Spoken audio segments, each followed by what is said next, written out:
right, welcome back to episode 3 of That Dynasty Podcast, where we walk you through a season inside the minds of 2 Dynasty Fantasy Football managers. I'm your host, Matthew, and alongside my co-host, Isiah, we just want to welcome you into week 3 of the 2022 NFL season. And boy, have we got a lot to talk about this week, man. I'm super excited. I don't know about you, but before we get started, I did want to just give you guys a quick plug to go follow us on Twitter at That Dynasty Pod or on YouTube. That is That Dynasty Podcast to stay up to date with the latest content all season long. We also have a super exciting announcement. Isiah, can you give us a drum roll, please? We are now officially on Spotify and Apple Podcasts. So That Dynasty Podcast will be available weekly on Spotify and Apple Podcasts. So super excited. You can search That Dynasty Podcast. You can find episode 2 up right now. Episode 3 will be up as well when you're watching this video. So super excited. And if you're joining us through the podcasting world, welcome. And we are super excited to have you. Isiah, do you have anything you want to add before we kind of get in? No, man, ready to get going. I got my new improved AirPods. I'm working on an iPad. We're ready to rock and roll. I'm excited for everyone to be able to hear me and not be muffled out half the time. So let's rock and roll, dude. Yeah, I was gonna say you must be getting kind of old to just be roasted constantly for your audio quality. So I'm with you. Stand up for your rights. I appreciate you. Yeah, just trying to give the people what they want. All right, man. What's the show looking like today? Cool. So we're definitely going to start out with some league updates. Matthew's going to roll through some trades, waiver moves, team name updates, and then we're going to go with our famous. I like that, famous flops and bops. We got some MVPs, some matchup reviews, and power rankings, and then got special guests on the show today, so that'll be cool. And Sorry, I just was trying to duck from Kirk Cousins. I think he almost hit me with one of his interceptions last night. ready to get rock and rolling, dude. Savage, man. That's straight savage. All right. Well, we have a lot of trades to discuss on this show, so I'm going to breeze through most of the other updates. Just a heads up, whatever you just did, just put something in front of your screen a little bit. So I'm not sure what you just did there, but gone. All right. Love it. So, the first update we had for the league was that Team Tipodimo got tired of us mispronouncing his team name and decided to rename Team Big Cheese Fire, which is a fire name, if I do have to say so myself. Packers fan and firefighter. So win-win. Kill 2 birds with 1 stone. Love it. Personalized and much easier to say than Team Tipodimo. So pay your respects, drop an F in the chat for the team name, Team Tipodimo. Wanted to just run through some adds and drops, just a few players that were hitting the waiver wire this week. There was a lot of them, but of note, we did have Amir Abdullah and Andy Isabella that were dropped by Team Table Humping Trash. We had Adam Troutman, the Trout Master, dropped by Team Seed and Power. We had Nelson Aguilar hit waivers from Scold School, and every day I'm Russell and dropped Marcus Callaway as well as the Bears defense over this last week. And there were a few ads as well that happened. Team Table Humping Trash actually added the running back from the Chargers, who has in the first 2 games scored a touchdown in each one. But his last name is Horvath. And he's a fullback, and I just can't believe that he scored a touchdown in 2 games, but he has. And so he was picked up. Team Seed and Power picked up Ross Dwelly, got a touchdown in this most recent game here. Chris Rock's Jaw, my buddy Isiah here, picked up Nelson Aguilar, outbid everyone by a long shot in the fab, put down $20 in fab. Dude, in this economy with inflation, dude, that's something right there. Don't get it twisted. You crushed it. You crushed it out there. Not a single person wanted Nelson Aguilar except for you. So you threw away time to secure a spot. But don't get me wrong. We'll talk about him a little bit more later on in the show. Skull Squad picked up Justin Jackson, running back. We have Every Damn Rustlin picked up the Jets defense, and the Love Boat incident snagged Cooper Rush, who just has such a fantastic name for a backup quarterback. So that's a little bit about the ads and drops and the team name updates. So that's going to get us into the next segment of our show, where we're going to talk about the trades that went down between the last podcast that we recorded and this one. And there was a few, and they were big, and there was doozies, and we're super excited to talk about it. But there's so much going on that we just couldn't do it on our own. So we decided to bring in some reinforcements and rope in our friend and league mate, Angie, aka Table Humping Trash. So I'm going to go ahead and bring her on to the show. All right. Welcome aboard, Angie. How are you doing today? Good. How are you guys doing? Couldn't be better. Glad to Doing have great. you on the show. We are super stoked to get into just the abundance of exciting trades that went down this week. I'll give us a little bit of a rundown of a couple of the ones that happened here. Honestly, I was a little bit bummed this first one didn't happen sooner, because we recorded the podcast. This went down almost immediately after we published it. So we have to wait an entire week to talk about it. But the first trade that went down was between Darius and Andy, aka Scold School, and Aaron Rodgers on shrooms. So the trade was this: Scold School got CeeDee Lamb, okay, in exchange for Irv Smith, Ken Walker, and a 2023 second round, projected to be a late second round pick based on power rankings. So right off the bat, I mean, in my opinion, I think this is a huge win for Darius and Scold School. I mean, I'm thinking for this year, it's a huge win, because CeeDee Lamb is going to get more work this year, I think, than Irv Smith and Ken Walker combined. And then for a long-term, win, and I believe this is a win for him as well, because Dak's going to be coming back eventually. CeeDee Lamb's going to be the number one wide receiver in that offense. He's still young, only a second-year player. So I think that for Darius, like, to pull the trigger after a really, really bad week and Dak's injury news, this was a fantastic move on his part to capitalize on a low market. I think, Ken Walker, it was projecting as like a first round pick in the 2022 draft. So, he's giving up basically Irv Smith, a 2022 first and a 23 second for CeeDee Lamb. I still think that's personally a little bit underpaying, and I'm kind of low on CeeDee Lamb. So like, I'm not dying to trade for him, but I think the implied value there is too great to not pass up. And considering, where CeeDee Lamb was drafted in our startup, this seems to be a landslide in every considerable metric in favor of Scold School. Angie, what are your thoughts on the first trade that went down? So I'm not really high on CeeDee Lamb either. I completely agree with you on that. But when you look at Darius's roster, the thing with Darius, I'm just pulling it up on my phone right now, but the thing with Darius is that he's very like win now. He wants to win this year. And when you look at his bench, it's just a bunch of trash. Like, it's literally garbage. So sorry, Darius, but it's true. Like, we're looking at this bench and you don't like Nick Westbrook-Ikhine? I mean, come on. And he's got Travis Homer, DeAndre Carter. He does have Noah Brown, who seems to be getting some action. Jalen Reagor, who is bottom of the barrel, just scum to me. He is like algae off a rock. I picked him up in a dynasty last year, and he did me so dirty that I can't even look at his name. So I think Eagles fans would agree. Right. He got booed, walked on the field during the game last night. Fantastic. Even the fans there, they had no love for the Reagor. I mean, I feel bad, but I feel like he went earlier in drafts that year than he should have, and he disappointed a lot of people. But anyway, when you look at Darius, he's got a great set of starters, but then his bench is just nobody's going to want that. He doesn't even have anything to really deal with trades. He doesn't have anything that's going to set him up for the future. So basically he is win now. So I think for him, I like this trade. CeeDee Lamb is a good option for him to try and win now, because he's pinning his hopes on this year.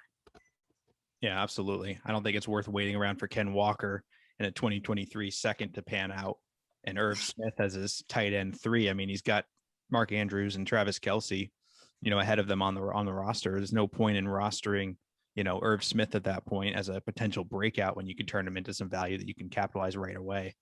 Well, and the thing is too, with Irv Smith, he's one of his beloved Vikings.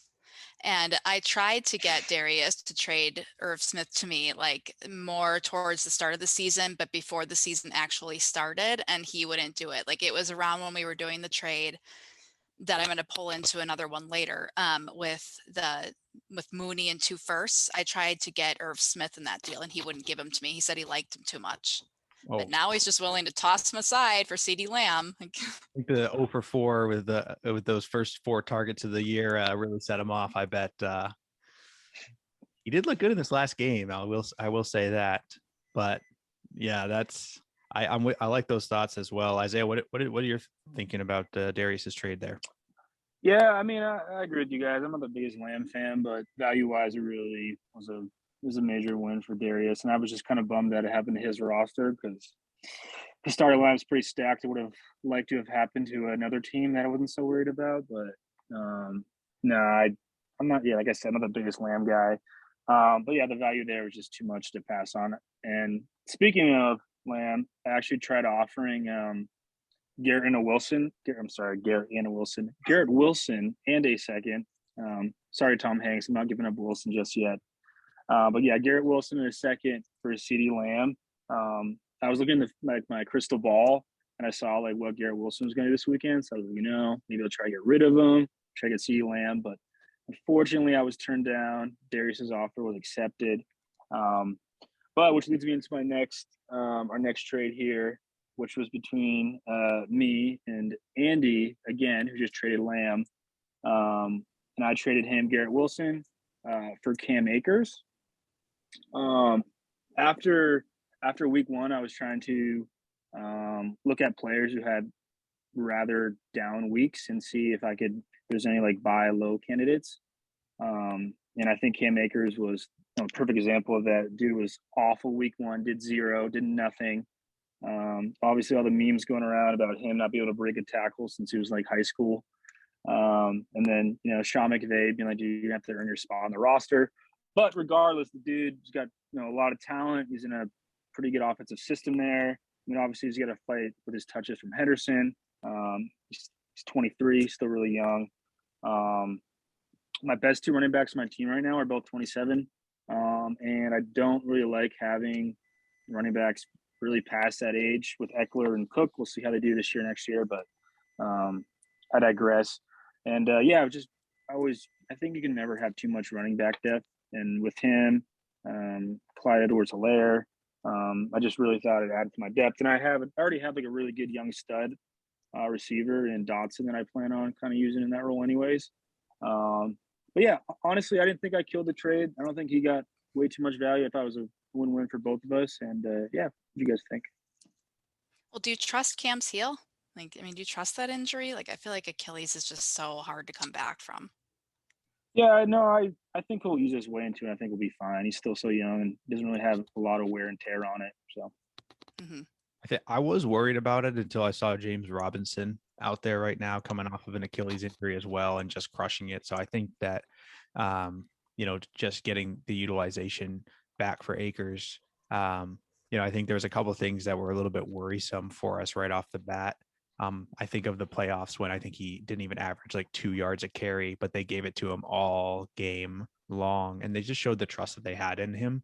And then when it comes to this season, he starts off with a dud first week and it's like, oh my gosh, this is just not great. Not a great look, but they did work him in a little bit more here into the game plan in week 2. And I think that as the season progresses, it will become a little bit more of a natural workforce for him. And seeing what James Robinson is able to do, I feel a little bit better about it personally. But from a long-term value, what's your outlook on Garrett Wilson, Angie?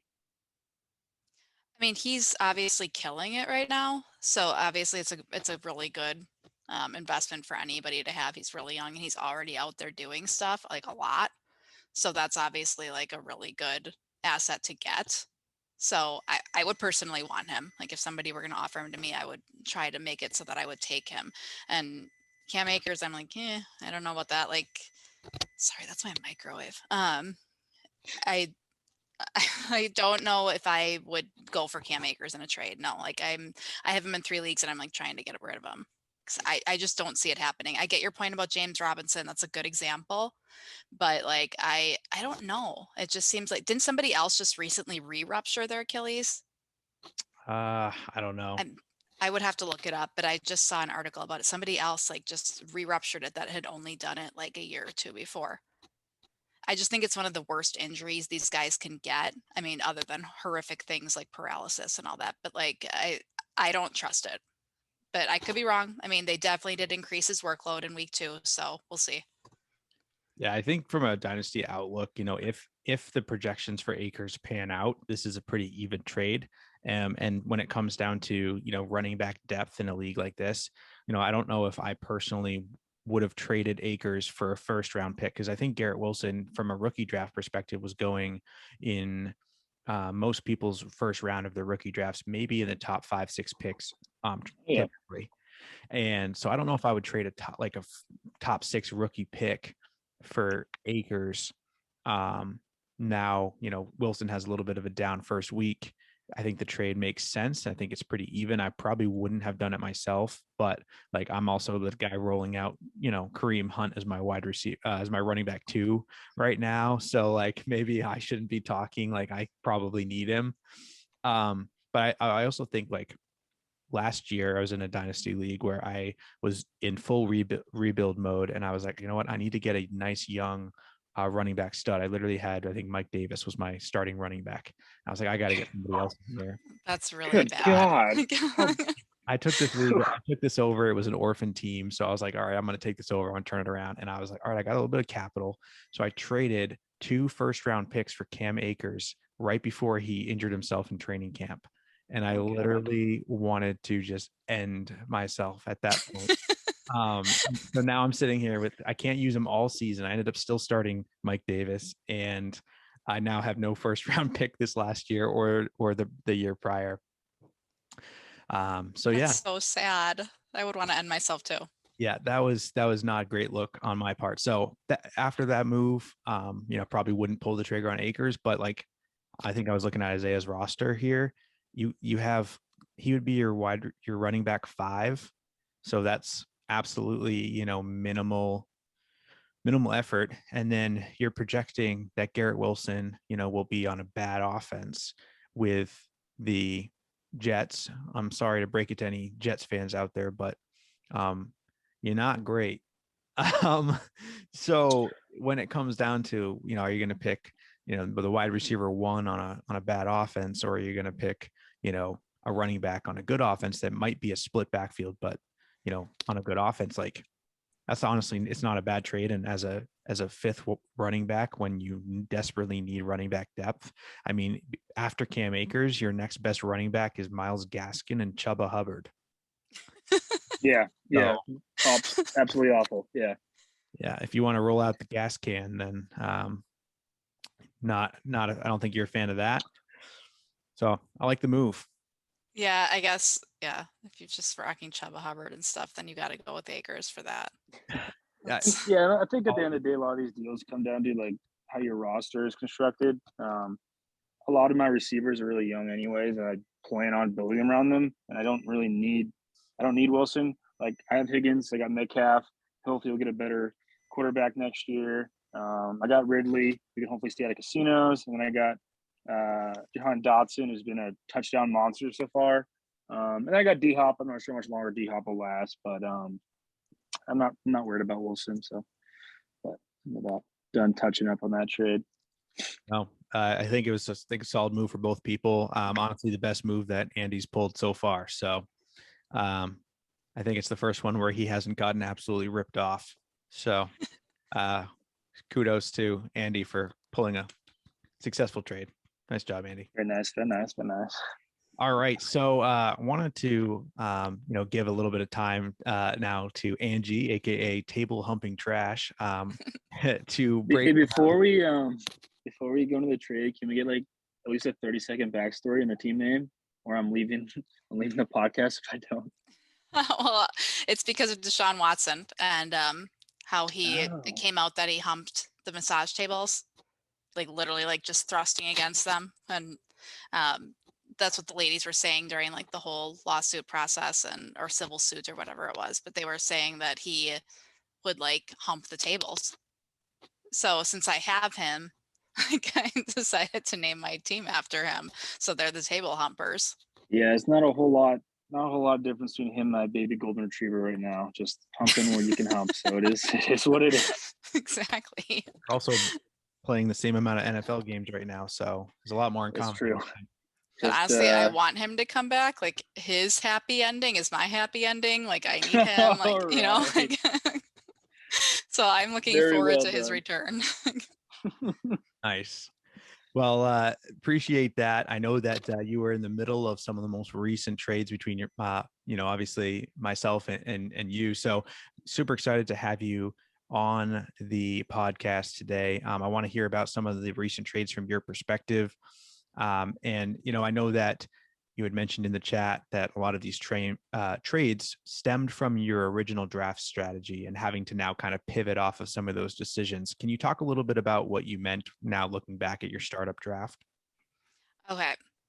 So I'm listening to you guys the last couple of weeks and you're talking about my team and how you just have these confused looks on your faces. And like, you're like, yeah, I don't really know what's going on there. Like, well, I guess she was concentrating on later picks. And both weeks you talked about how I'm predicted to be, at the bottom toward the end of the season.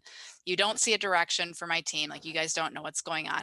That causes me to like examine my team. So like I'm looking at it with fresh eyes. Like I'm trying to see like what you guys are seeing. And obviously now it's been a couple weeks, so I can see that, it's not just you guys saying it. Like I really am at the bottom. Like I am, the trash of the league. So I'm thinking, I think what happened is I drafted this one in particular, like a little bit more concerned about getting my guys. There's a point in every draft when you're going for value and then it turns to like you've got your value and now everybody's kind of in the same clump for quite a while for a few rounds and you're just getting your guys, like the guys that you always believe in, that you want.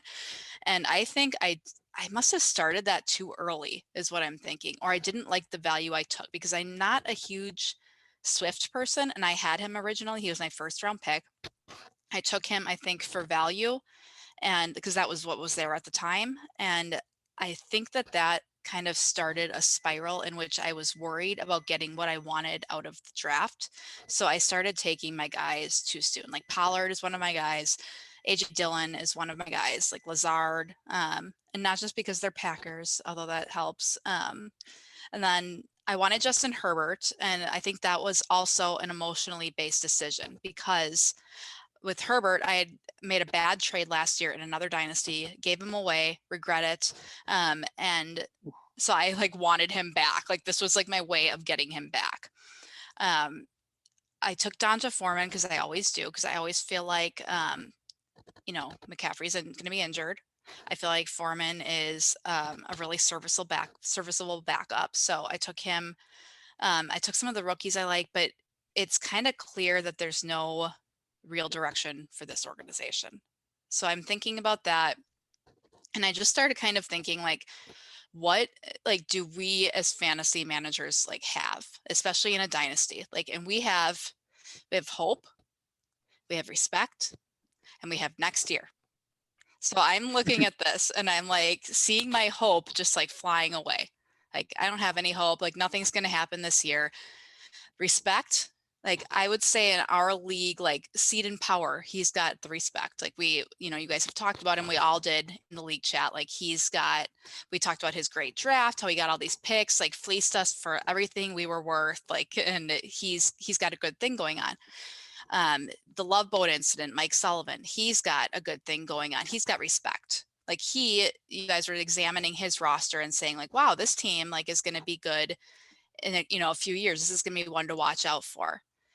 And then the season starts, and not only like are we going to have to watch out for him in a couple of years, but we have to watch out for him now. He won both of his matchups. Like he could possibly continue to cruise along and take the whole thing on what looks more like it was like a start up and build on it type of roster initially.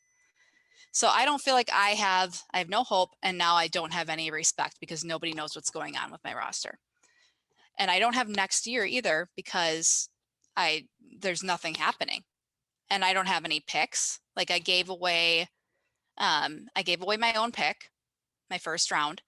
And then I did a trade with Darius that I don't regret at all. It was a good one for me. It was 2 first rounds and Darnell Mooney for DeAndre Swift. To me, at the time, that solved some problems because I was like, well, I'm not a Swift person anyway, and I'm getting some first rounds back. Like I can build on this. And I was thinking then also that Pollard was getting a lot of hype. We were hearing a lot about how he was going to take over a lot of the offense with the Cowboys, and that he would get a bigger role, and maybe he would be like a receiver for some of it. And then the first game, he wasn't really there a lot. And I had planned to kind of run with him as like my running back with the loss of Swift. And I'm like, so I'm seeing this and I'm thinking this is not working out. And then week 2 comes and Pollard definitely got more in on the action. Like he outperformed Zeke. And that's kind of what I thought would happen. So I'll probably keep him. But I'm thinking like, as humans, when we see a problem, we want to take an action to solve the problem. So I'm like looking at my roster, feeling all this shame. And I'm like thinking, what action can I take to solve this mess? And so I make a trade. I start saying I'm going to sell my stuff off, basically for parts and get some picks for next year. I'm going to rebuild. I decided I'd keep Herbert. I'm going to keep Dylan, maybe a couple of the other guys, but I'm going to see what I can get and just decide to scrap it and start over. I start feeling better because I'm taking an action. So I do a trade with, I think it was Isiah, right? Like Stafford for a second, or was No, it? that was me. That was you. Okay. Because I'll talk about that for a second. Like I just lost Trey Lance to a season-ending injury, and he was going to be my saving grace going into the end of the year, and I lost him. So I'm like, oh crap. So now I gotta pivot and get a backup quarterback that I can pull out there. That's going to be halfway decent because I have Carson Wentz, and I don't trust Carson Wentz at all, even though he's looked great first couple of games. And then I got Derek Carr, who I think is going to be good, but I kind of just wanted to feel a little bit more confident in there. So that was when I had thrown out. I think the first initial offer I actually threw out was Stafford for Lance straight up. Yes. And I said no, because I'm not a Lance person. Because he's not even playing. Like, I mean, like, right. No, thank you. So we changed it to a second. I'm with Angie. I'm not a Lance guy at all. Dude's barely played any football in the last 4 years. So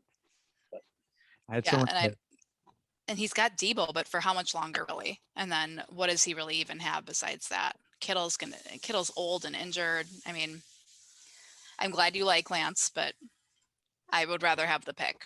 So that worked out good for both of us, I think.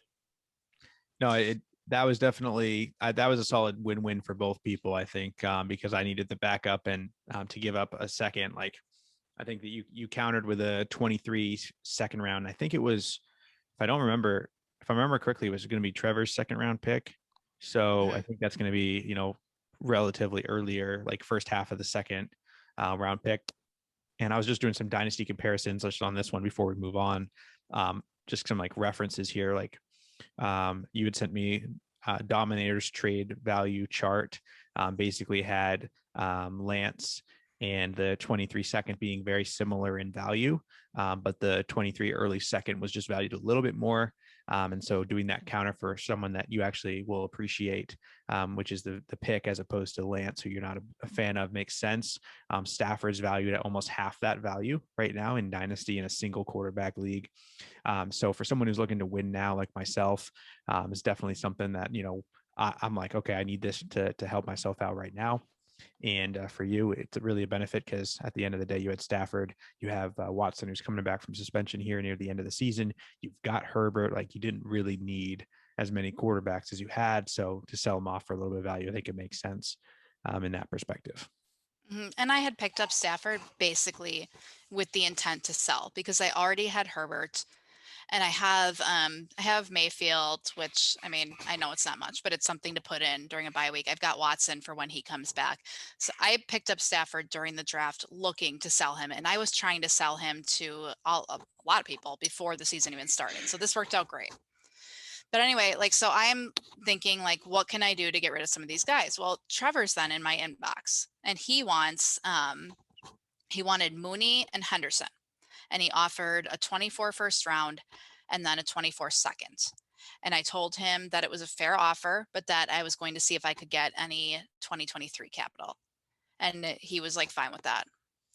So then you set up a trade, like a 3-way trade with Yumi and Joni. I don't know how he pronounces it, but him.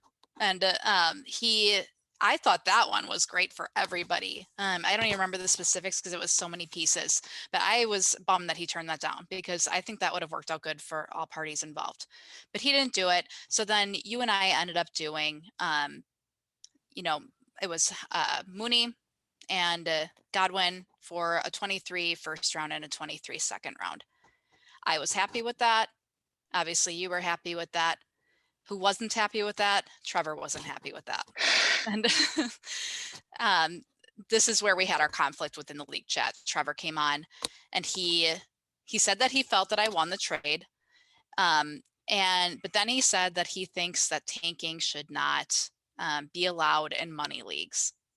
And I countered, obviously, that I wasn't tanking. I don't even have my own first round pick. I had traded that away, I think, during the draft. I haven't checked, but I think maybe Seed and Power has it because he has everybody's, it feels like. And so I don't know how it can qualify as tanking if you don't even have your own pick. Like somebody else is going to benefit from me coming in last if that's what happens. I think that also it's interesting that Trevor was right into my inbox with the trade offers when he felt apparently strongly that we shouldn't be tanking, and that he also said that I should have been giving my guys a chance to perform.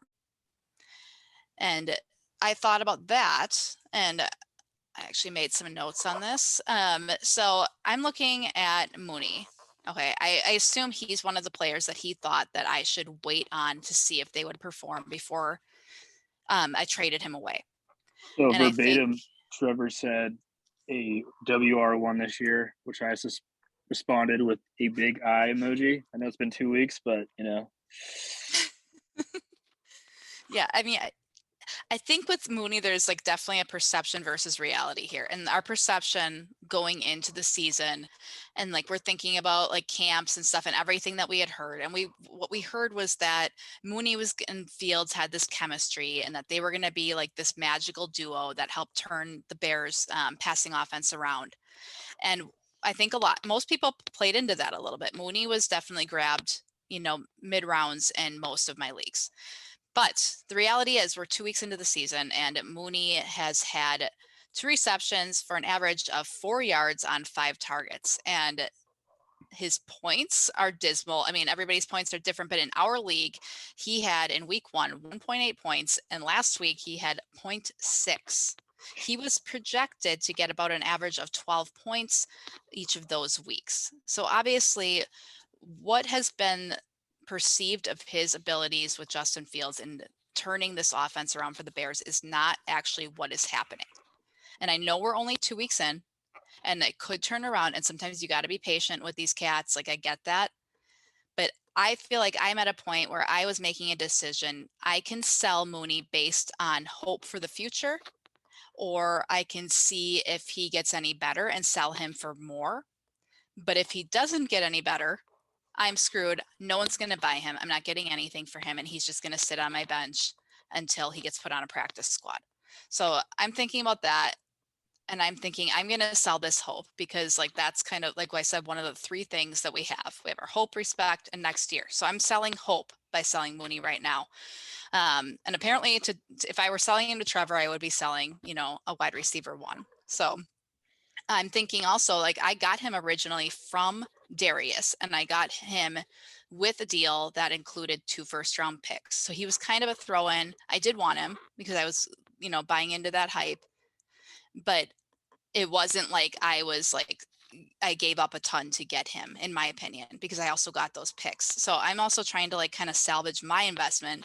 Meanwhile, Darius is probably just like glad he's gone, probably glad he's not working out, because like he doesn't have to feel bad about giving him up. And then comment real quick. He was drafted at 7-3 in the draft. He was actually drafted before Brandon Cooks, Cortland Sutton, before Chris Olave, Clyde Edwards-Helaire, Allen Robinson, before Gabriel Davis, before Rashad Bateman, like he was drafted before all of these people: Alan Lazard, Hunter Renfrow, Sky Moore. You could go down the list, and goes on and on. So like he was definitely like, to back up your point, like there was hope, and that was a high draft capital at the time when he was drafted. I'm really shocked actually that he was drafted. Although we have to consider the fact that we did our draft back in like, May, beginning of June, something like that. Yeah, it was like a day after the Super Bowl, I swear. That's because, like I said multiple times, like so many of you guys had boners to draft like immediately. Like you guys just were so hard to draft. Like you just wanted to do it. Like, so, but anyway, it doesn't matter. But that's like, when we think about it, like that's kind of why I think he was drafted that high in advance. Like I feel like the Gabe Davis hype like kind of started later on, like when camps were going on and stuff. I feel like it started on his last game when he caught 4 touchdowns in the playoffs, but well, there's that too. I mean, you're right, but like a lot of people didn't really become believers, I feel like, till over the summer. Like I feel like it started getting like really hyped up there, especially like on Twitter. I mean, Mooney and Gabriel Davis both scored about the same amount of points in week 2, so I'm not sure how accurate that is. Oh wait, Gabe Davis didn't play. Yeah, he didn't play, so I don't think we can count that one against him. Although I do a little bit, but okay. So continuing, in this trade, I'm looking then at the Godwin aspect, and I drafted him in the 6th round. Okay, and I do like Godwin. Like he's probably like one of my guys, but he's 26 years old. He's been in the league 5 years. I looked back at his history. So like in 2019, he had 276 fantasy points. I think last year he was out for part of it, but he had 190. And then in 2021, he had 240. Okay, so I'm thinking like he's injured now a little bit. Like he's been injured on and off. Like he's 26, which isn't that old for a receiver or anything, but is he starting to peak? Like, is he going to start going on the back end of the hill? Like, how much longer can I use him?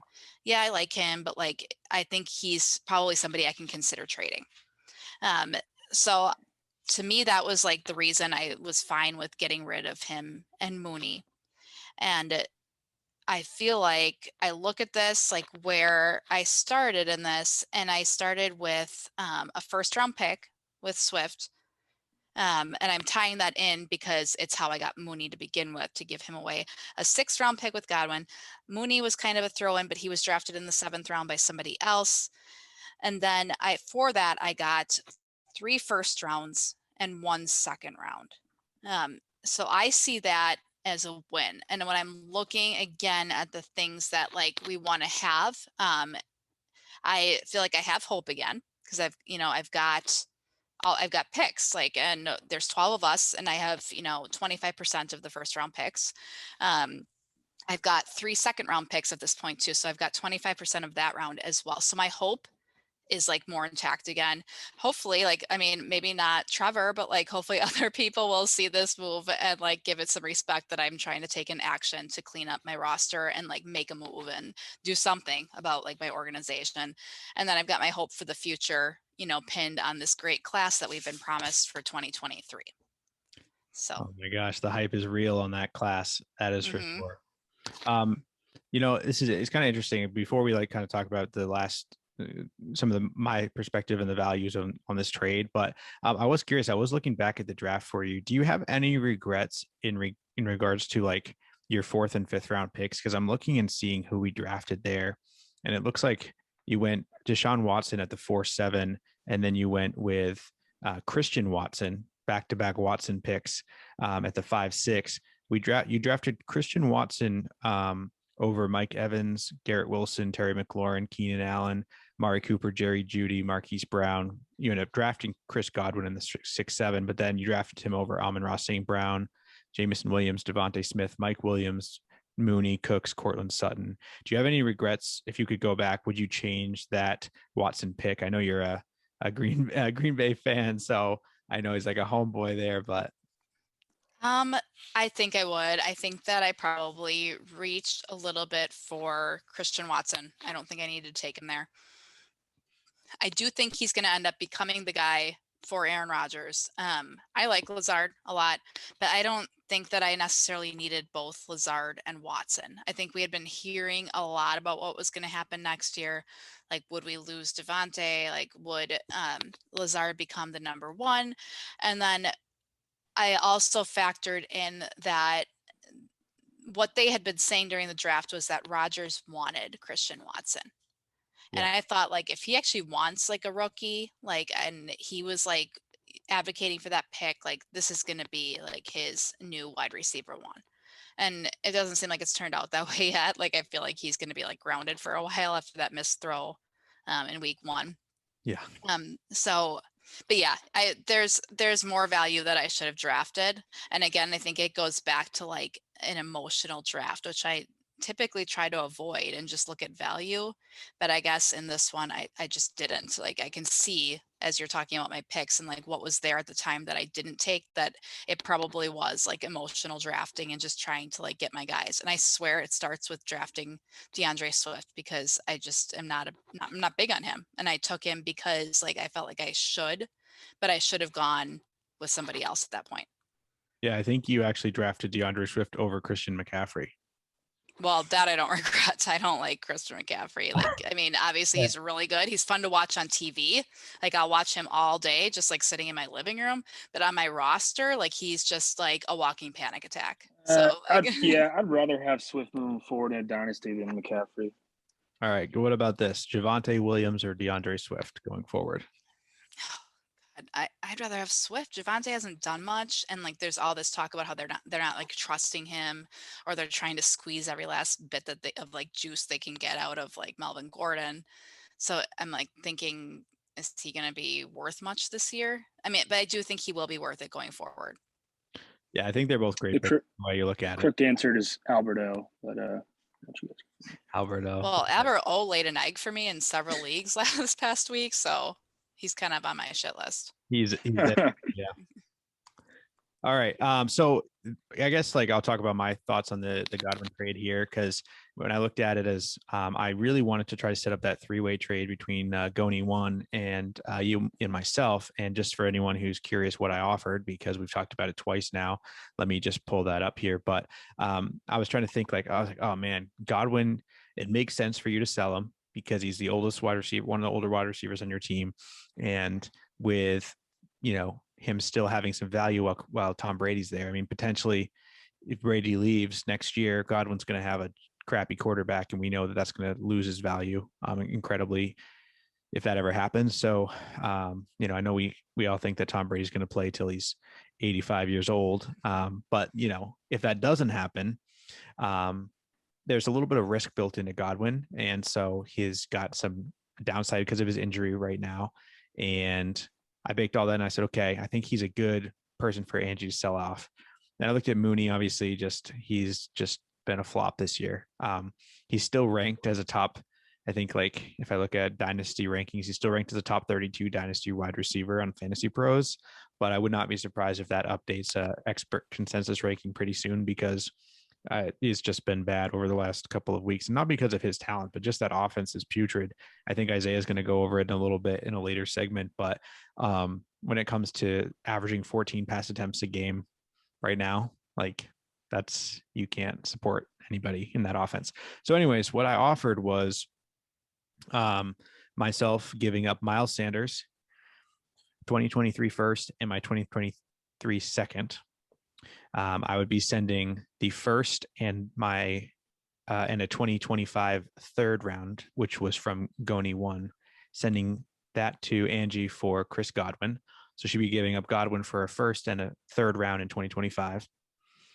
And then I would be receiving, in exchange for a first, a second, and Miles Sanders, I'd be receiving Javonte Williams.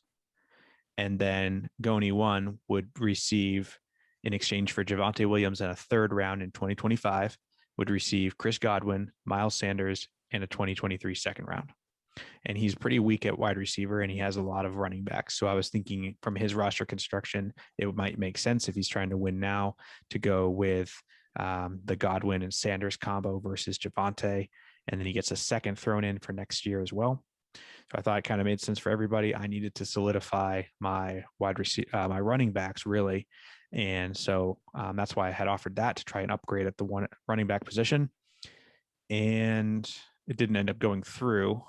He declined the offer, which is fair. Hey, to each his own. He ended up saying he's not a Sanders person, or I can't remember the other reasoning that he gave, but if he's just not a Sanders person, that makes sense. I don't have a lot else to offer.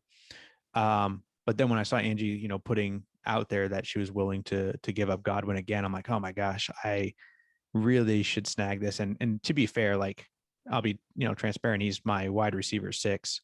So like, to pick up Chris Godwin as my 6th best wide receiver on my team, and Mooney's going to end up being my 8th best wide receiver, kind of goes back to the conversation we had on the first podcast about my Michael Gallup trade, where I picked up Michael Gallup and he was worth, he was going to be my wide receiver 7 at the time. So he kind of sandwiched there. I have Gallup ahead of Mooney, long term, but they're going to fit right into my team's just pretty much loaded with wide receivers. Hopefully I can turn a couple of those into some depth down the road as we kind of get a little bit of a closer playoff picture and be able to turn some of those, wide receivers. I can't start more than 4 a week. So when it comes down to it, like doesn't make sense to have like 6 great wide receivers. Bye weeks, it'll help and stuff like that, but I'll probably end up turning and flipping some of those, trying to get some running back upgrades. But that was kind of my thought behind it. And I just thought it was too good of a value. I also thought about if I have the run that I'm hoping to have here, if everything goes well, I'm hoping to have a late first round pick with my first round. So what can I get with the late first round pick? Am I going to get somebody who has the potential of Godwin's production right off the bat? Probably not. So as someone who's already built to have that production, this year, what am I going to get more value out of? A late first round rookie next year or Godwin next year? And I said, okay, probably Godwin next year. And then I thought, okay, am I going to take a shot at a rookie in the end of the second round next year? Or am I going to take a shot on Mooney, who I know can put up good numbers because he did at the end of last year? Either way, you're taking a shot in the dark. So I was like, I like my chances there with Mooney. I didn't want to give up a first and a second for Godwin. It was too much value. So I thought that if I was going to give up a first and a second, I needed to add something else to it. So that's why I asked for Mooney, and we accepted right away. So I thought it was a good trade for both sides. Even if I lose out a little bit long term, I think it makes sense for what I'm trying to do right now. I would agree. Like you said, either way, you have hope with Mooney or whoever you would pick at that point in the draft. So, I mean, you don't need him to perform. I did. So I think it makes sense that you can hold him for a while and just see what happens, whereas I couldn't. Right. So yeah, I think it worked out good for both of us. I mean, and going into Trevor's comments about how he felt it was tanking on my end, I would like to hear your thoughts on that, but I don't agree with it because I don't even have my own first round pick. And it seems like Trevor's idea is that you should wait and see how your guys do. But then to me, that's not an argument based on fact, because what week is good enough to decide like you're going to blow up your team and sell it? Like, is it based on what Trevor thinks? I mean, he doesn't make the rules for my team or any other team. And I don't think that I need to ask him when a good time to like start selling off my dudes is. So. Yeah. I mean, I'll let Isiah kind of bring this one home, but when it comes to like my thoughts on that, you don't have your first round pick. So tanking for yourself doesn't help, you really in any ways, but what you're doing is you're setting yourself up for that long-term success. And you're trying to make it so it's like, okay, why should I flounder around in the mid-range this year and try to squeak out a couple wins when at the end of the day, that's not going to help me win next year. It's not going to help me win the year after that. And I think you positioned it great. It's like, hey, the value you can get, like to be transparent, like where you drafted Christian Watson, if you were to sell Christian Watson for a first and a second and Darnell Mooney, that would be a steal. Like, it wouldn't even be close because Christian Watson's not worth that right now. But you drafted him above Godwin. So I think where you talk about like the value that you got from Chris Godwin, like I think that's a great value, a return for someone who's not looking to win this year. And what, maybe he gets seriously injured. Maybe he falls off a cliff when he turns 27 next year. I'm willing to take that risk as my wide receiver 6. He's your best wide receiver on the team right now. At least, for this season, potentially. And I think it just makes the most sense. And I think that Trevor's argument, from what it seemed like, it was he thought that he valued Godwin to be your best player.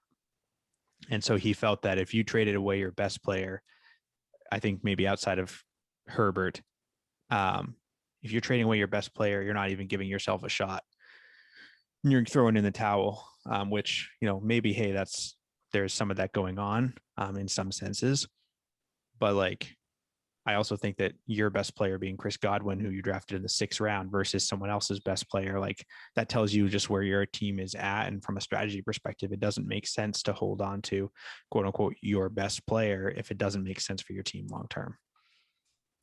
Yeah, and I think if you screw up your draft, which essentially is what it comes down to, like, I mean, I was choosing values in the wrong places, and you have to just own it, look at it, and decide how to fix it. Because like I said, like as humans, we want to take an action when we have a problem. And this was my way of taking an action to fix a draft that I didn't do properly. I also think it's interesting that Trevor didn't mind if I quote tanked, as long as it benefited him. Because if I had accepted his trade, like, I don't think that he would have been in the chat talking about how like it shouldn't be allowed that we tank and all that, because he would have benefited from it. Can we talk about how nicely Matthew, well, actually more mostly, but how nice I was saying how much I didn't like your roster and how polite I was. We'd talk about it. I'd be like, well, Angie's got something going on here, something going on there. I tried, but it was like that subtle, the subtle, like trying to be polite about it. But yeah. Because I'm trying to have a little bit of self-awareness and not going to podcasts, especially I'm 0-2, right? So how's it look to me? How's it look for me bashing everybody? Oh, these guys suck. I'm like, all right, pull up the record. Yeah, you're 0-2, dude. But I mean, there's always been people who don't like trades or get butthurt because maybe you didn't accept their offer, you took someone else's. But I mean, at the end of the day, I think everyone else, and we talked about it in the group chat, was like no one else has a problem with it. And I thought personally, the way I kind of took the trade was you gave Godwin away for a first, and then you gave Mooney away for a second, and just 1v1, he just did both of it at the same time, and obviously Mooney's the wild card, right? He's really done nothing so far. Not sure what everyone's thoughts are on Fields' projection moving forward, but I mean, like you said, 14 pass attempts a game, and I mean, dude, I was watching the Packers game. Was it 2 nights ago? And I was like, dude, are they gonna let him like throw, or is it just gonna be give Montgomery the ball or let him run? And I just not feeling too hot about any of those guys moving forward. But what I think is cool is like with Dynasty, there's no like right way to no like right or wrong way and how you want to handle your roster. Like for example, for Angie, she could be like, you know what, I'm gonna hold on to what I have. I'm gonna be in like 10th, 11th place this year. And then, she doesn't have a first-round draft pick next year, and maybe she can hope she gets in 7th or 8th place next year with the current roster she has. Or should she say, you know what, I'm going to be in 10th place this year with my current roster. I'm willing to get rid of some of my guys. I might end up 12th, might end up 11th, whatever. But I have a chance now to be a lot higher than, 8th, 9th next year and build my roster for the future. So, like what is the difference between, Matthew winning this year and you winning, 3 or 4 years down the road, right? If you guys both have one championship, you guys did it there's 2 separate ways. There's no right way, there's no wrong way. And that's what I think is really cool about Dynasty. So that's pretty much all I got on that. I do want to say, because we did talk about Trevor being upset, that I did get a message from him. And he said that he wanted to apologize for the way he came across that morning. And he said, like, the direction that I want to take my team is, my choice and doing what's best for me. and he said that trajectories and all of that change with the players. He did say, you and I are in the same boat by not having sexy star players on our rosters. And so we'll get openly criticized for our teams. And I guess part of me wants us to stick it to those who doubt us. I mean, I think Herbert's a pretty sexy man personally, but that's for everyone else to figure. I think that Trevor felt like we were kindred in having, like, as I said, as he said, the less sexy star players on our roster. So to see me sell off some of my guys maybe makes him start thinking about his own a little more, like that, because I decided not to stick it out and like see how these guys do. I realized I made a mistake. Maybe now he has to look at his and think like, should I be taking an action? Like, do I have any hope, respect, or hope, or a next year? Like, so I think that's hard when you feel like you're the same as somebody and then that person goes and changes things up. Yeah, that's definitely true. I think that's a good call out. Also, straight savage for reading DMs on the podcast. So, it's like Kanye West, like reading his like text messages that people send him in private. No one is safe. Just be warned out there. I'm never talking shit to Angie's DMs ever again. Well, I mean, if it had been a mean message, but like, I mean, I wanted to make sure that it was cleared up that like, we're talking about people who get butthurt and stuff like that. Like, he did like sort of apologize as the way he came across, like with talking about tanking and stuff. So I want to make sure that we clear his name on that a little bit, like that he came around. Yeah, I think you're right. I think it was kind of an immediate response where it was like, okay, wow. But then once we made the comments, it's like, hey, you don't even have your own first round pick. Like tanking doesn't impact you. Then he's like, okay, that makes more sense. And then I think he was able to kind of bring himself around to it a little bit more. So all in all, I think these were some really exciting trades this week. Like honestly, like this trade, like it's kind of funny that Isiah and I make a trade, it blows up in the chat, and then me and you make a trade, Angie, it blows up in the chat. But then freaking Andy's over here with the worst trades I've ever seen in my life, and not a single peep goes on. I think like maybe one person reacts in the chat, and it takes us to talk about it on the podcast for people to be like, oh my gosh, like that was a dude. I was Lyft driving when I saw that CeeDee Lamb trade come across, and I literally swore in front of my passenger, and I was like, he's like, oh, is everything okay? I was like, everything's fine. Everything's fine. So well, Andy did mention that he had a pretty rough summer. So like maybe people don't want to, I don't know, talk bad about his trades in the chat and make his like life outlook worse. I don't know. But I mean, I kind of think about that. Like I'm like, you know what, this dude's just trying to get by right now. I'm not going to talk about his trades. And I think did he get a first or a second? I forgot. You got a second. Okay, never mind. I'm honestly glad that he's playing because after like he wasn't around all summer, I was like, oh, is this gonna be like one of those cats that like doesn't participate like after he joins and all that? So I'm just glad he's back around and joining us again.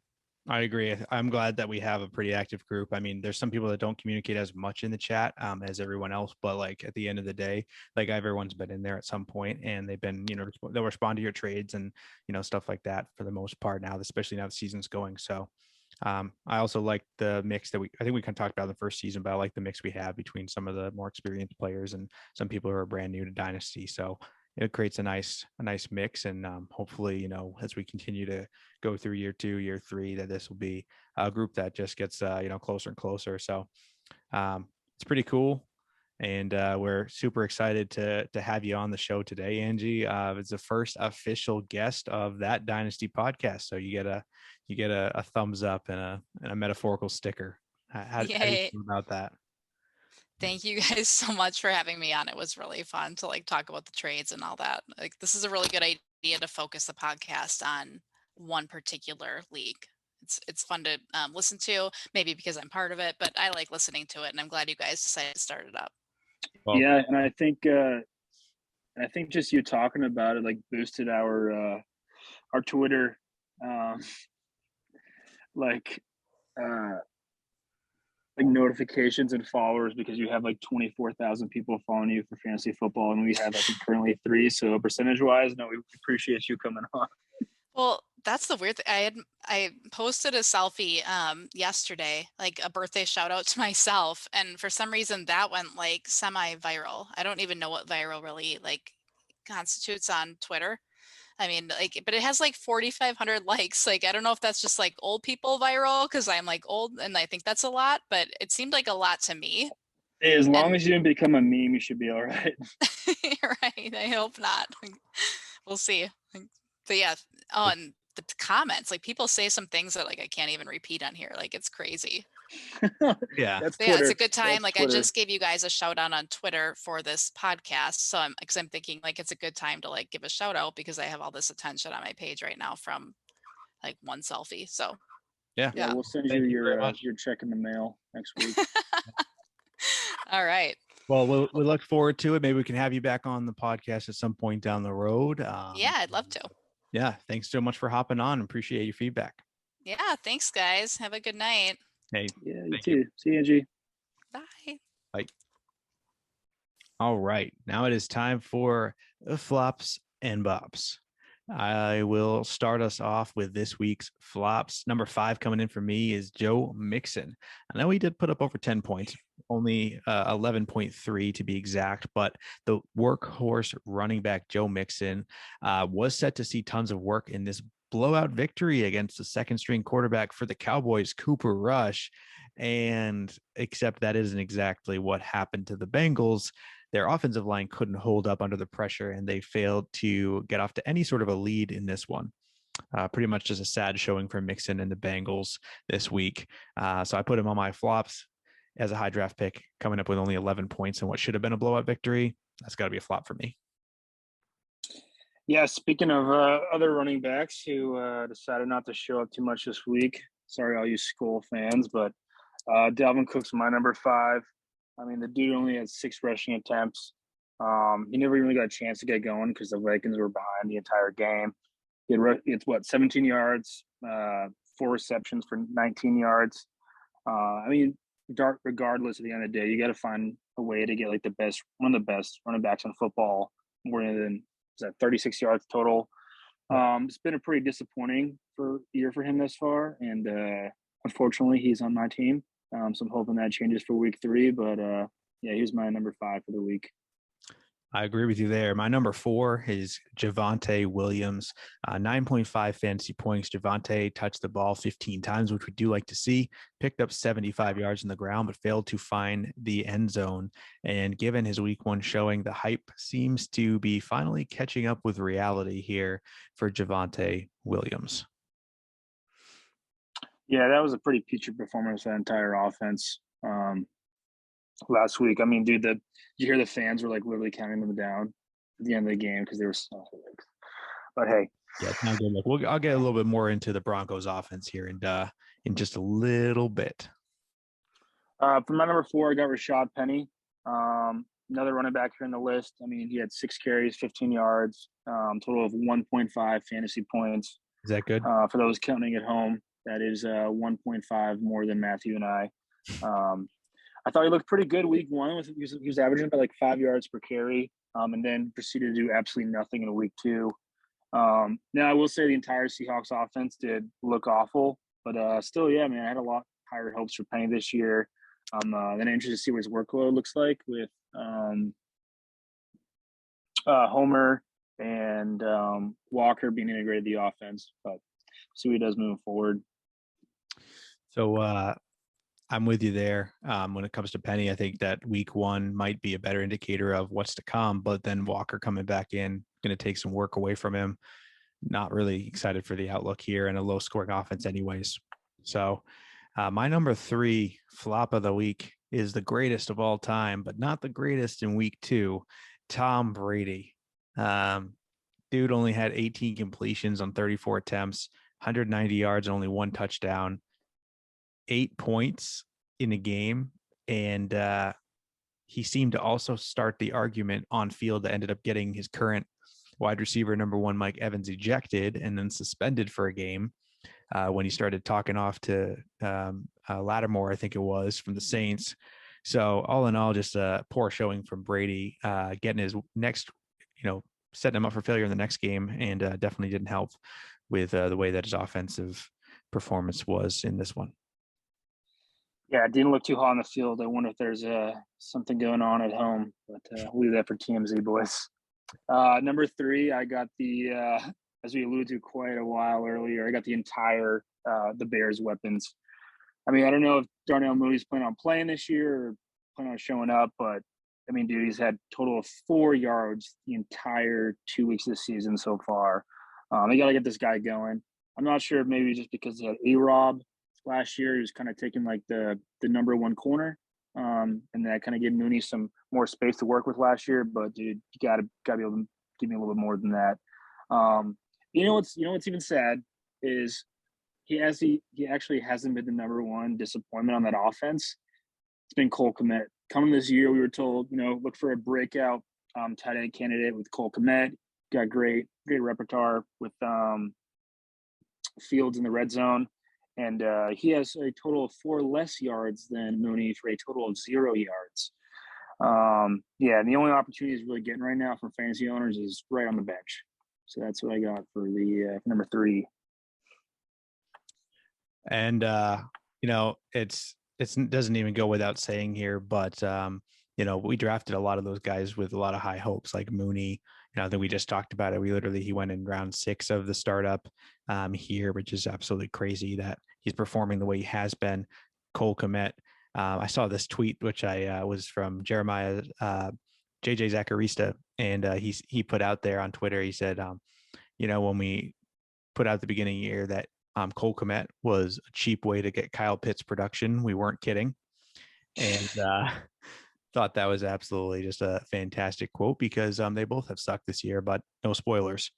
My number 3 flop, or I'm sorry, we're all the way up to number 2. My number 2 flop of the week was Mr. Zeke himself, Ezekiel Elliott. 15 carries, only 53 yards, 1 reception in the game for -4 yards.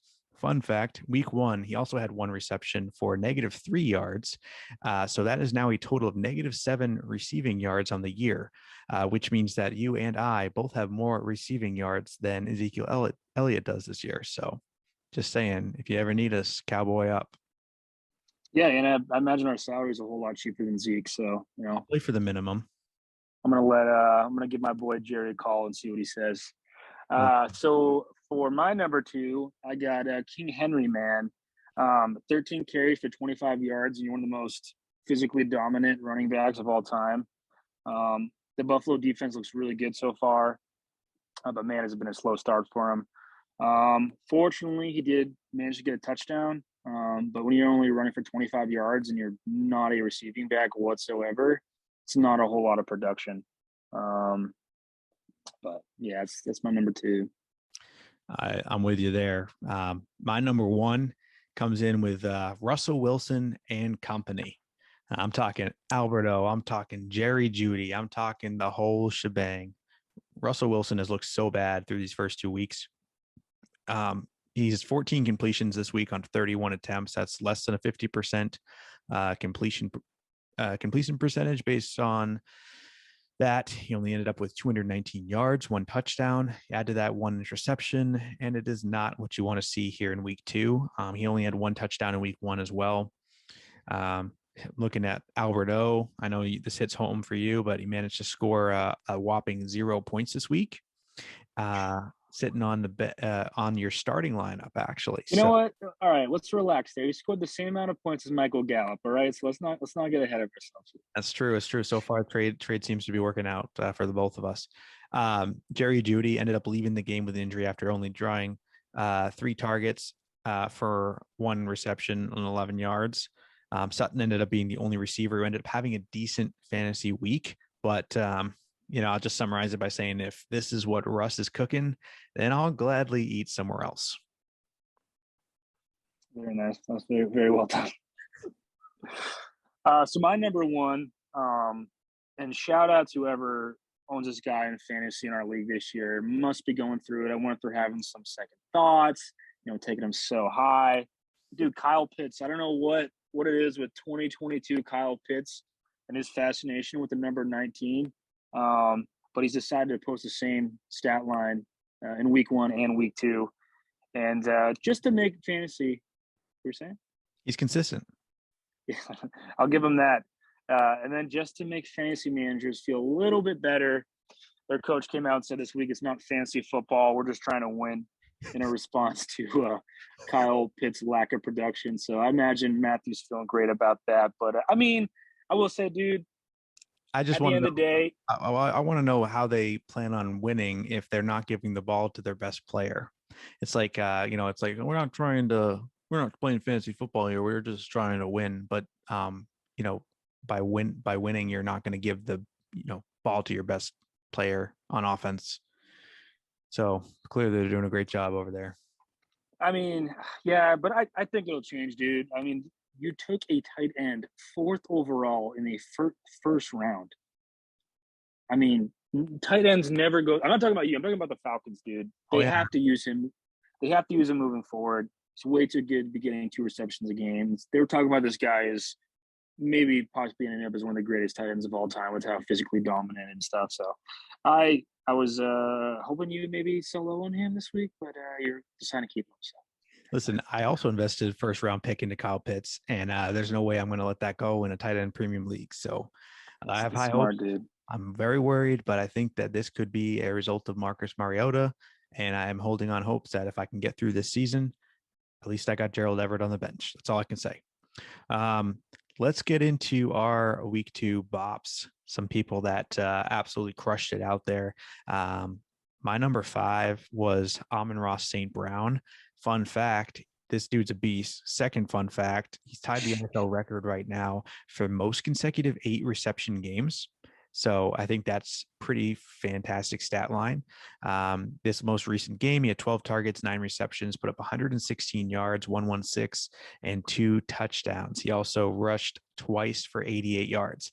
So he had almost 200 yards total. I'm sorry, he rushed twice for 68 yards. So almost, 175 yards total between that. I couldn't believe that when I saw his rushing yardage. But like, that's a little bit of like some Deebo Samuel usage in there. And it seems like he may end up being the steal of the draft for this season so far. We'll see how it plays out. Yeah, dude, it's pretty remarkable how the Lions got him in the 4th round, how the rest of the NFL let him slide like that. He's unbelievable. And unfortunately, I went against him this week. But number 5, I got Christian Kirk. After an offseason, which everyone kind of clowned the Jags for giving him so much money, I mean, right away it looked like easily Trevor Lawrence's favorite target. He had 6 receptions, 78 yards, 2 touchdowns. He's been like a borderline top 10 fantasy wide receiver so far in football this year. And dude, really impressed with Christian Kirk. I saw bits and pieces of it in Arizona with Kyler, and I'm really interested to see if he can pull together some good performances with Trevor, but it's been great. No, absolutely. And when it comes to my next player, number 4 here, this running back actually had 119 yards on the ground and a touchdown. So just a fantastic performance. Oh, and he also threw for 318 yards and 3 touchdowns. Oh, wait, yeah, it's the same player. That running back is actually Lamar Jackson, and he's a freaking beast. Threw for 318, 3 touchdowns, as well as rushing for 119 and a touchdown on the ground. Put up 41.62 points, 21 completions. Dude, this is the MVP type caliber stuff right here from Lamar. Top 5 running back in the league, and he also happens to be able to throw touchdowns. So love it. Yeah, I mean, we talked about in the first podcast. I was like, he's balling out this year. He's gonna be a free agent. He's gonna get the bag. Looking for an MVP type season from him. He's been absolutely nothing but amazing. Can guarantee the Ravens are wishing they had paid him already because the price is going up. You're gonna ask a lot. Yeah. Number 4, I got Mr. Cooper Kupp, dude. Had a monster week 1. So what did he decide to do week 2? Gonna follow it back with another monster week 2 performance. 11 receptions, 108 yards, 2 touchdowns, a total of 31 fantasy points. I mean, dude, him and Stafford have the best connection in football, and it's looked like it's even continued this year, even with the addition of Allen Robinson, who got going a little bit more this week.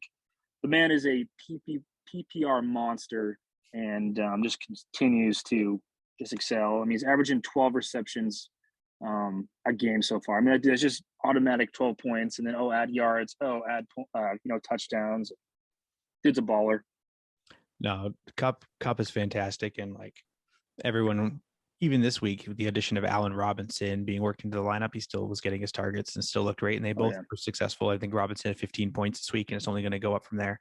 Robinson actually had another touchdown that was called back because of interference, and then ended up going to Cup.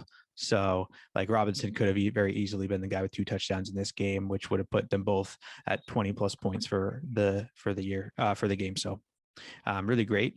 My number 3 is actually Tua Tagavaloa. And listen, 38.86 points, 50 passing attempts with 36 completions. He threw for 469 yards and 6 touchdowns. Yeah, okay, he threw for 2 interceptions, but it was very much outweighed by how clutch this performance was. And it's actually interesting. He gets a lot of criticism all the time because of his throwing technique. I actually saw a really interesting video that someone put out on Twitter where they reversed the video. So it looked like he was throwing from the right-hand side.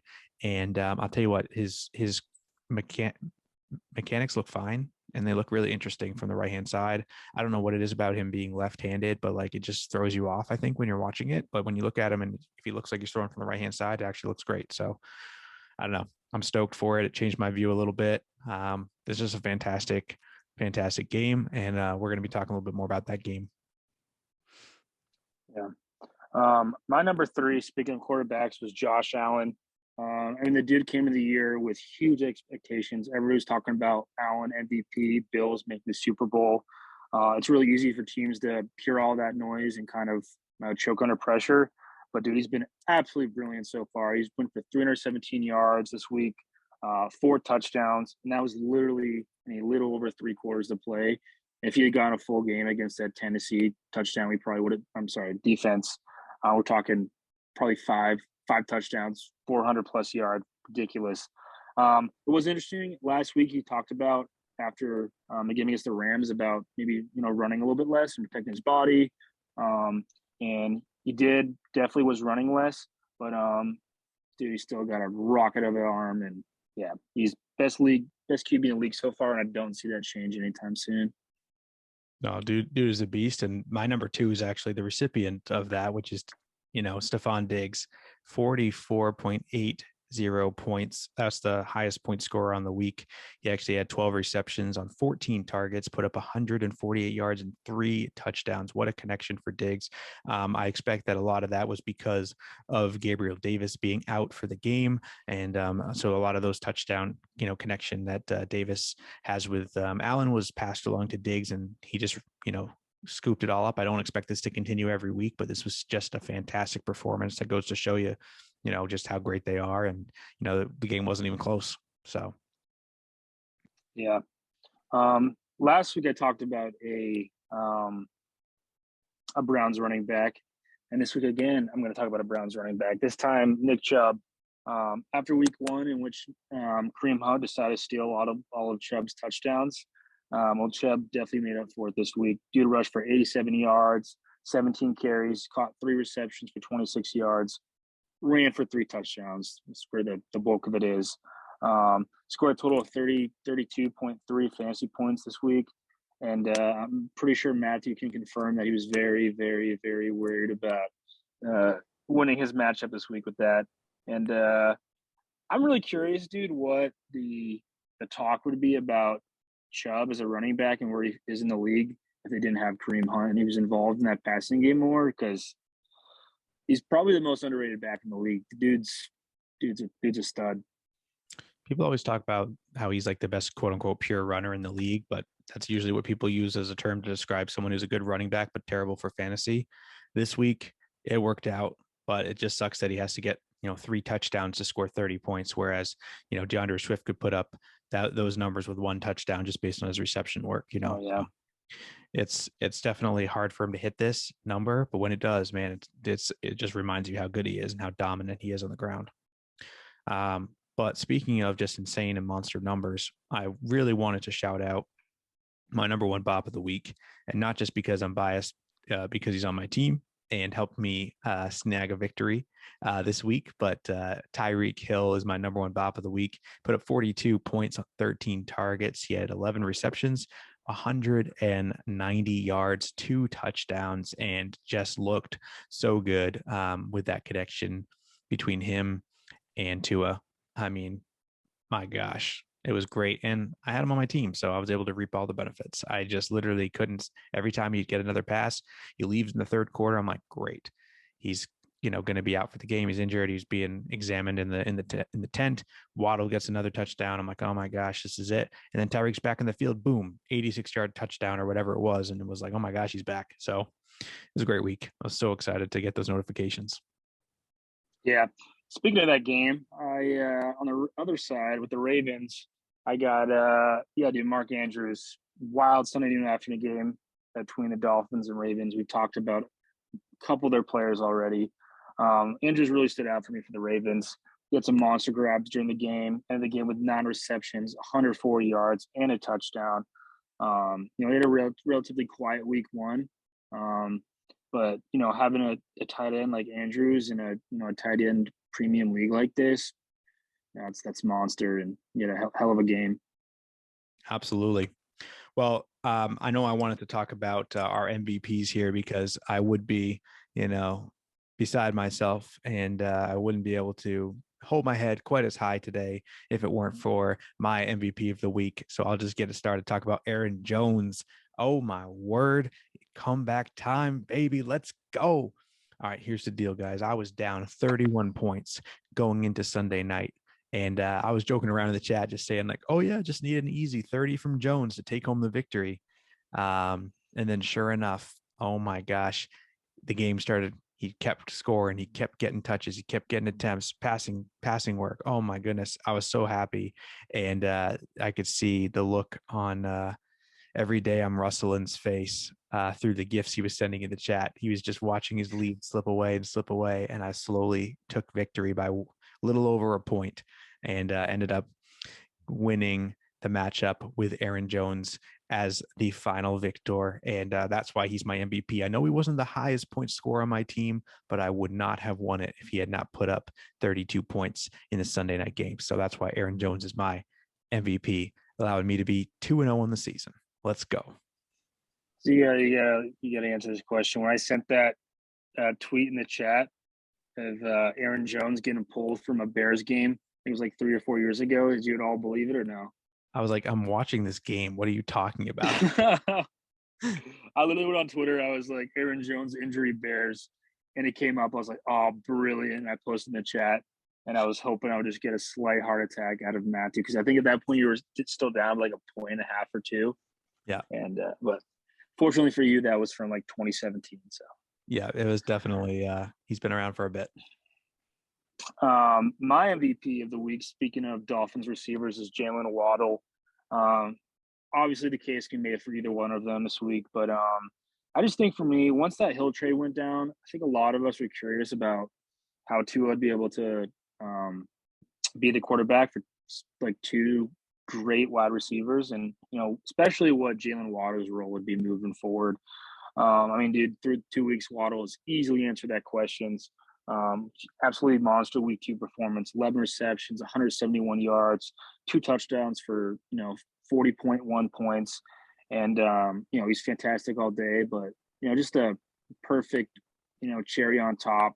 He gets the game-winning touchdown with like less than a minute to go, and as much as it pains me to say as a Patriots fan, that Dolphins team looks like it's cooking right now. So yeah, props to Waddle, and that Waddle dance that's undefeated. Is one of the best celebrations in the NFL right now. Although could have been topped by Mike Gesicki's gritty that he did in the end zone on his touchdown. So yeah, that's why white boys need to practice a lot more before we start doing that public. But I digress. I agree. Well, we wanted to have our next part of our MVP section is the bench MVP. The MVP that sat on the bench on a team that ended up losing. And so I wanted to kick us off with the Bucs defense. The Bucs defense put up 28 points for Team Big Cheese Fire, just sitting on the bench looking so pretty. They actually put up 28 points, which was more than these are the players that Big Cheese Fire's team actually has. Tom Brady, Derrick Henry, Javonte Williams, Juju Smith-Schuster, and his starting defense, the Colts. The Bucs D on his bench put up more points than Brady, Henry, Javonte Williams, Smith-Schuster, and the Colts combined. insane. Love to see it. Congrats on the loss this week, Team Big Cheese Fire. Better luck next time. For mine, I got the player that I picked off the fab this week off of waivers, Nelson Aguilar, also known as Randy Moss, dude. I mean, I literally grabbed him. I didn't think much of it. I was just like, he's got a good amount of snaps week one. He's a Patriot. He did absolutely nothing for us last year, but he was good a couple years ago in Oakland, whatever. So grabbed him. Sorry, I got a notification here. Joe just hit 60. Future Red Sox. Let's go. Yeah, future Red Sox. Yeah, dude, 6 receptions, 110 yards with a touchdown grab and that insane catch along the sideline. Unfortunately, I still would have lost if I put him in my starting lineup. But like we talked about last week, dude, am I supposed to start him over? Like, was I supposed to know that Aguilar was going to turn to Randy Moss for a day and sit in that calf? This is the fun in fantasy. Shoulda, coulda, would have. It's Nelson Aguilar. He'll be on the bench again next week. Love it. Well, let's talk about our predictions from last week. So I actually sucked. Yeah, let's talk about it, Matthew. Talking all that jazz in the podcast, in the chat. What happened, Matthew? Let me get the rundown. Nice and slow. Smooth jazz. We are tied up now on the year. We are currently 6-6. Just saying. Actually, yeah, 6-6 is right. I didn't really do great this week in my predictions, but I voted against myself in our first matchup, which was one Tyreke Hill against every day I'm rustling. Should have gone with my gut and voted for myself, but I honestly didn't think I really had that great of a shot, and I ended up pulling out a victory. So I'll gladly take that W and take an L in my predictions. We both predicted that Team Goni 1 was going to take the victory over Darius, and let's just say he had a bunch of flops. Mixon, Javonte, like we mentioned, just not great. So when it comes to that, and he started Paris Campbell, put up 0 points. Dalton Schultz got hurt. All in all, disappointing week. Congrats on Darius for the victory. Then we both correctly predicted Seed and Power was going to beat our fabulous guest Angie's table humping trash team because obviously automatic W. Moving down to the Aaron Rodgers on shrooms versus Trevor's Skull Squad.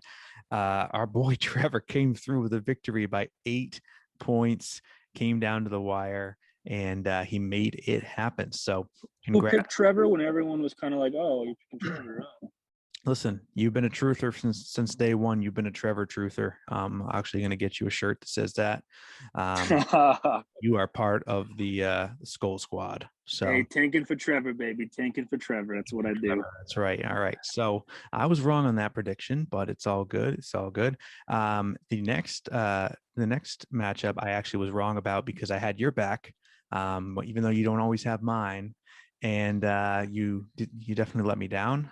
Second week in a row, I've been wrong about you on the show. So Chris Rock's jaw did fall to Tommy Lee's Raging Dongers. So rest in peace to Isaiah's team, 0-2 to start the year. And then the final matchup of the week, which was Team Tipodamo at the time. It has now been changed to Team Big Cheese Fire. As we mentioned before, with starting the Bucs defense on the bench, his team put up a bunch of stinkers, and the Love Boat incident took this one pretty easily. It was a victory by over 50 points. So congrats on the victory. So I think that's the other Sullivan. But congrats on the victory. So we are now tied up. Let's go into the matchup preview for this week. Sweet, dude. We're going to start off with yours truly, Chris Rock's jaw versus the Love Boat incident. As Matthew alluded to, I'm 0-2 currently. Love Boat incident is 2-0 currently. You know what, man? I'm getting my first victory this week. I know last time I picked myself, I wasn't right, but this week I'm going to be. I've had a couple of underperformers in my roster this year. Yes, I'm looking at Cook. Yes, I'm looking at Najee Harris, Metcalf, Alberto. I could probably keep going. But I think a couple of those guys are going to break out this week. I still do like my roster, dude. I don't feel like I'm being a homer. I really do like my roster. It just hasn't clicked yet. I am projected about 130 with Lobo incident at 116, about a 14-point difference. As stated earlier, I like where Lobo's roster's at future-wise, but a little worried about what they'll get at Hall, Etienne, Moore, Burks like that this week. And here's to Amon St. Brown coming back down to earth this week. So I'm with you this week, man. I'm voting for you as well. I think that you're going to take home the victory. So the next matchup that we have, who are we looking at? Yeah, man, Big Cheese Fire versus Tommy Lee's Raging Dongers.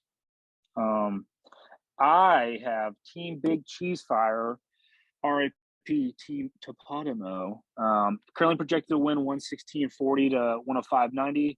I'm curious if Big Cheese leaves Jimmy G in, because that's who he currently has, or replaces him with Brady or Rodgers. Not sure how confident I'd be with Jimmy G against that Broncos defense and, second game of the year, whatever.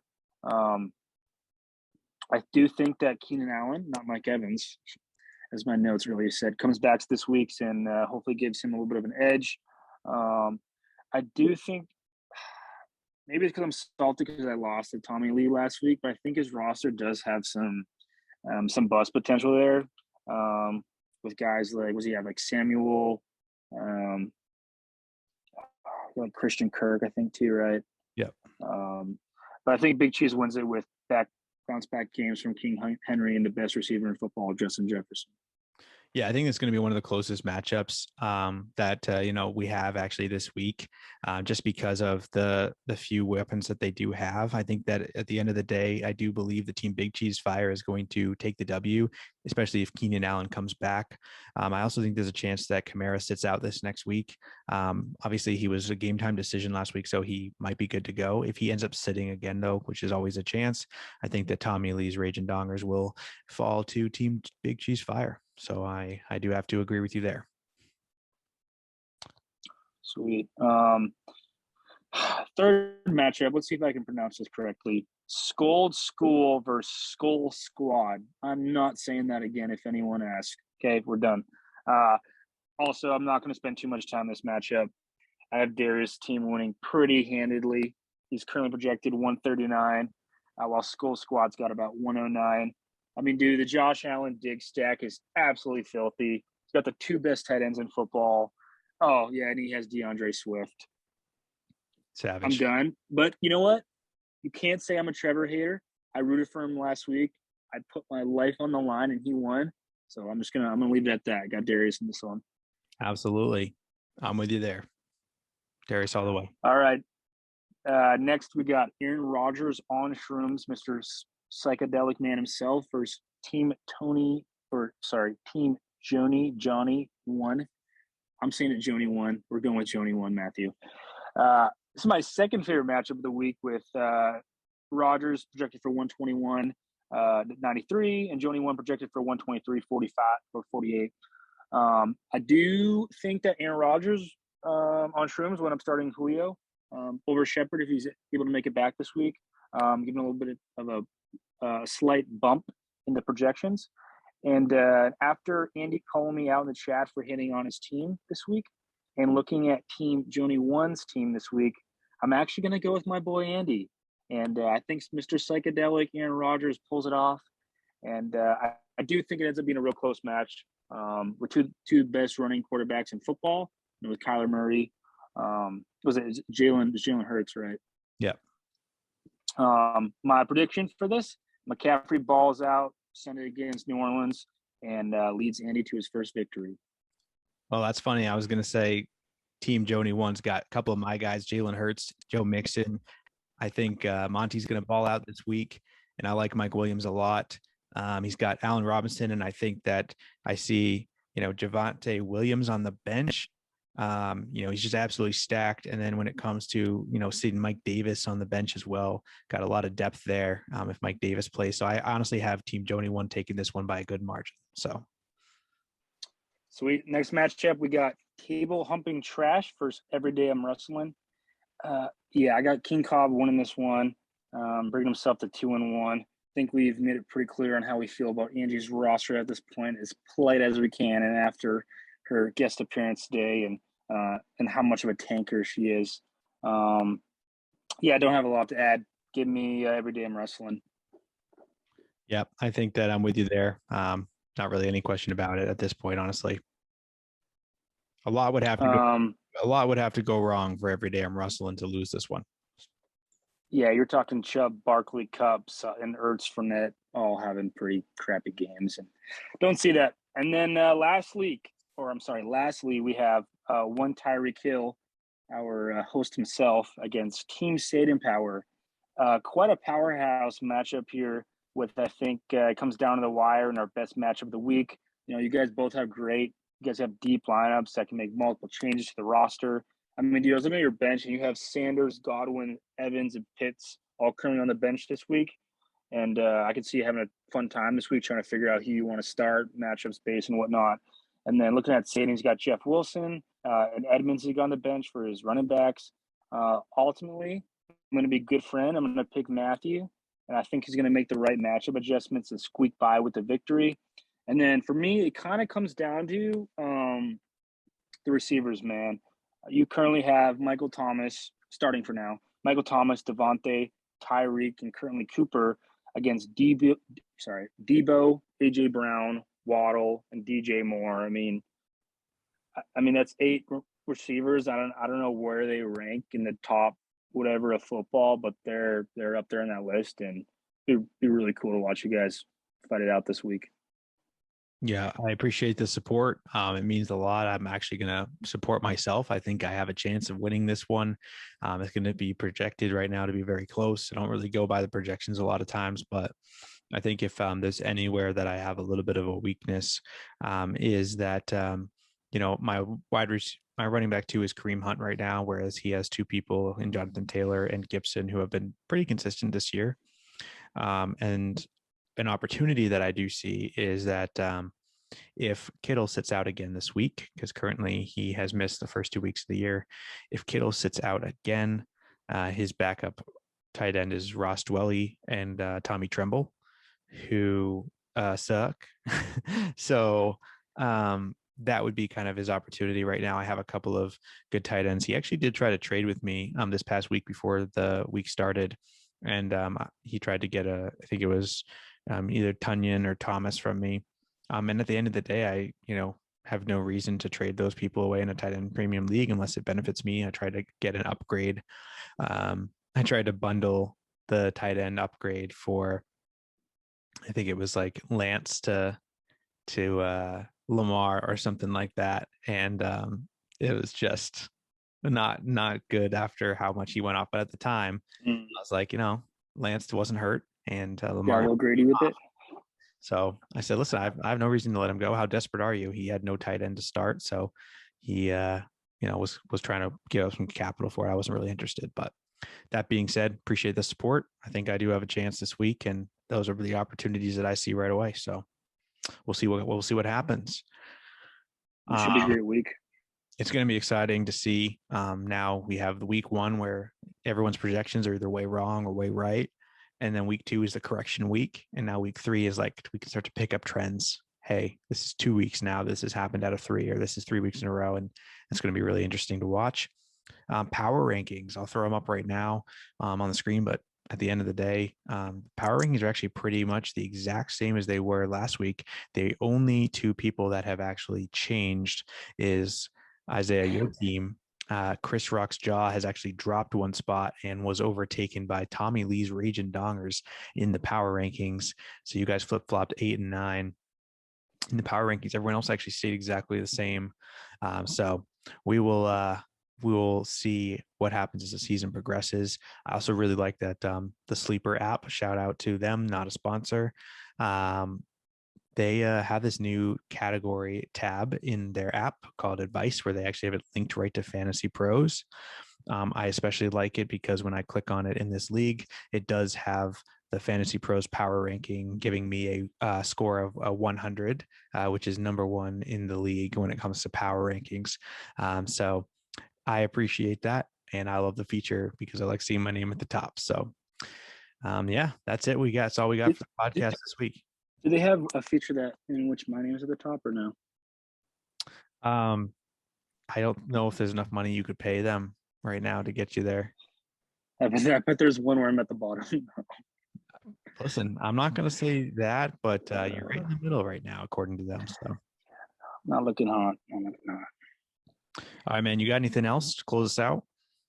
Now, man, just like I ask you every week, how we feel about the Pats this week. I told you they're winning, and I'm telling you right now, we're losing. We're not beating the Ravens. Well, let's just say that last week was an oddity. It was great. My boss at work is a Steelers fan, so I was able to give him a good amount of grace. But yeah, no, it was not. That was not expected. And this week, we do not really stand that much of a chance. Although I will say that the Ravens desperately need J.K. Dobbins to come back because their running game sucks right now, other than Lamar. So we will see if especially if J.K. Dobbins comes back, there's just no way they can keep up with that. But the Patriots' job is to take away number one weapon. If that number one weapon is Lamar, that means they're going to be stacking the box all day, trying to keep Lamar to have to force him to throw. He showed last week he can throw and he can ball out. So I think the Patriots are going to have to take a little bit of an L in this one, but that'd be 3 L's I've predicted so far, and I'm not going to always be right in that area. So is what it is. But yeah, I'm excited for this next week, man. Thanks for hopping on. Yeah, dude. Thanks for having me. It was a good week. Absolutely. Well, as a reminder to everybody, go ahead and give us a like and a comment if you're on YouTube. Let us know where we are wrong and tell us what predictions we could have done better. Definitely love to hear your thoughts. If there's any segments or any ideas or suggestions you have for the podcast, we're always open to receiving that as well. Go give us a follow on Twitter at That Dynasty Pod. We do ask some questions, start a sit advice that we do throughout the week, as well as posting, of course, updates and that nature throughout game day. And yeah, I think that's about all we got. Oh, and don't forget to listen on, go give us a like and a review on Apple Podcasts or Spotify Podcasts.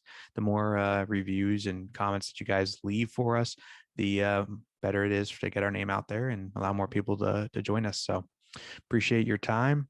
Thank you guys again for joining. Have we made the special announcement yet? What's the special announcement?